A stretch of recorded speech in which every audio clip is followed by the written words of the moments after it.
ಸುಮಾರು 4 ಶತಮಾನಗಳಿಗೂ ಪ್ರಾಚೀನವಾದ ರಚನೆ ಮತ್ತು ವಿನ್ಯಾಸವನ್ನ ಹೊಂದಿರೋ ಬೃಹದಾಕಾರದ ಮನೆಯೊಂದು ಕಾಸರಗೋಡಿನ ಪಾತೂರು ಗ್ರಾಮದಲ್ಲಿ ಸಿಕ್ಕಿದೆ. ಆ ಮನೆಯ ಚಾವಡಿಯಲ್ಲಿರೋ ಒಂದು ಮರದ ಮೇಲೆ ಕೆತ್ತಿರೋ ಲಿಪಿಗಳ ಪ್ರಕಾರ ಈ ಮನೆಯ ಇತಿಹಾಸ 300-400 ವರ್ಷಗಳದ್ದಲ್ಲ, ಕಲಿಸಂದ 4136 ಅಂದ್ರೆ 990 ವರ್ಷಗಳಷ್ಟು ಪುರಾತನವಾದದ್ದು ಅನ್ನೋ ಬೇರೆಯ ಕಥೆಯನ್ನ ಹೇಳುತ್ತಿದೆ. ಈ ವಿಭಿನ್ನವಾದ ಮನೆಯನ್ನ ಹುಡುಕಿ ಬಂದವನಿಗೆ ಈ ಸಂಗತಿ ಮತ್ತಷ್ಟು ಕುತೂಹಲಗಳನ್ನ ಹುಟ್ಟಿಸಿತ್ತು. ಆ ಅಗಾಧವಾದ ಕುತೂಹಲಗಳನ್ನ ಹೊತ್ತ ನನ್ನ ಪ್ರಯಾಣ ಈ ನಿಲಯದ ಪ್ರತಿ ಮೂಲೆಗೂ ಹೊರಟಿತ್ತು. ಅಲ್ಲಿ ಎದುರಿಗೆ ಸಿಕ್ಕ ಏಕವೃಕ್ಷದ ದೈತ್ಯ ಕಂಬಗಳು ಅಂದಿನ ವಾಸ್ತುಶಿಲ್ಪದ ಶ್ರೇಷ್ಠತೆಯನ್ನ ಬಿಂಬಿಸುತ್ತಿದ್ದರೆ, ಆ ಚಾವಡಿಯ ಜಂತಿಗಳಿಗೆ ನೇತು ಬಿದ್ದಿದ್ದ ದೈವದ ಮನೆ ಮಂಚವೊಂದು ಮನಗಾಣಿಸಿತ್ತು. ದೈವಾರಾಧನೆಯ ಪರಂಪರೆಯನ್ನ ಮೆಟ್ಟಿಲುಗಳನ್ನ ಹತ್ತಿ ಮತ್ತಷ್ಟು ಮುಂದುವರಿದರೆ ಅಲ್ಲಿದ್ದ ಪ್ರಾಚೀನ ಪೀಠೋಪಕರಣಗಳು, ಕಂಚು, ತಾಮ್ರ ಮತ್ತು ಹಿತ್ತಾಳೆಯ ವಸ್ತುಗಳು, ಮಣ್ಣಿನ ಮಡಕೆಗಳು, ತಿಜೋರಿಗಳನ್ನ ಕಂಡಾಗ ಆಗಿತ್ತು ಪ್ರಾಚೀನ ಕಾಲದ ಜನಜೀವನದ ಅನಾವರಣ. ದೈವದ ಭಂಡಾರದ ಮರದ ಕಲುಬಿ, 100 ವರ್ಷದ ಹಿಂದಿನ ಕತ್ತಿಗಳು, ದೇವರ ವಿಗ್ರಹಗಳು ಈ ವಂಶದ ದೈವಾರಾಧನೆಯ ಆಳ ಅಂತರಾಳವನ್ನ ನನಗೆ ಪರಿಚಯಿಸಿದೆ. ಮುಂದುವರಿದು ಇನ್ನೇನನ್ನು ಹುಡುಕುತ್ತಾ ಮತ್ತಷ್ಟು ಕೋಣೆಗಳನ್ನ ಹೊಕ್ಕುತ್ತಾ ಬಂದೆ. ಮರ, ಮಣ್ಣು ಮತ್ತು ಕೆಂಪು ಕಲ್ಲುಗಳನ್ನ ಬಳಸಿ ಸದೃಢವಾಗಿ ನಿರ್ಮಿಸಿರುವ ಈ ನಿವಾಸ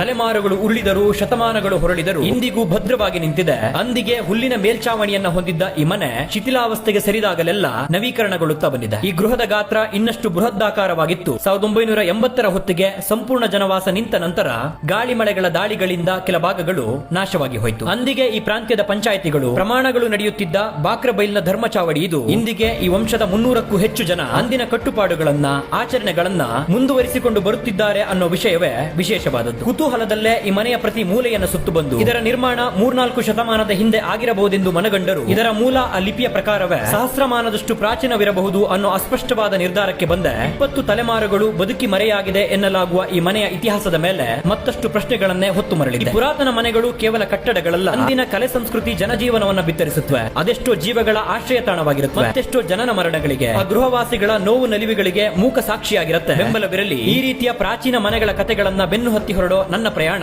ಮತ್ತಷ್ಟು ಕುತೂಹಲಕಾರಿ ವಿಷಯಗಳನ್ನ ನಿಮ್ಮ ಮುಂದೆ ತರುತ್ತೆ.